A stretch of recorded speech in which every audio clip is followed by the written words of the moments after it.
Без оглед каква е временската состојба, од 15 ноември до 15 март 2017 година на сила стапува законската обврска за поседување на зимска опрема во секое возило.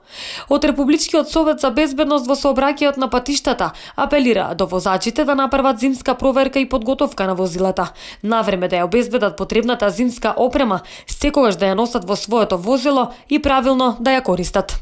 Како и до сега што информиравме, на сила стапи законот за поседување на зимска опрема во возилата од 15 ноември оваа година.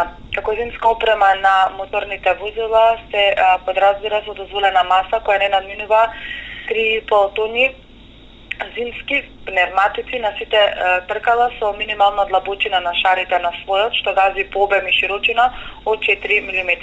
Пневматици со летен профил на сите тркала со длабочина на шарите на слојот, што гази по обем и широчина со минимум од најмалку 4 мм. Ако возите во приборот има синџири за снег со адекватна големина за погонските тркала или други соодветни помагала.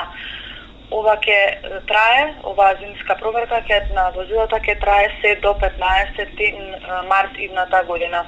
Доколку не се почитуваат правилата за користење и носење зимска опрема во возилата, кои се предвидени во Законот за безбедност на патниот сообраќај, согласно истиот, на секој возач кој постапува спротивно на одредбите, ќе му биде издаден платен налог со глоба во износ од 45 евра во динарска противвредност, односно ќе му се регистрираат 25 негативни бодови.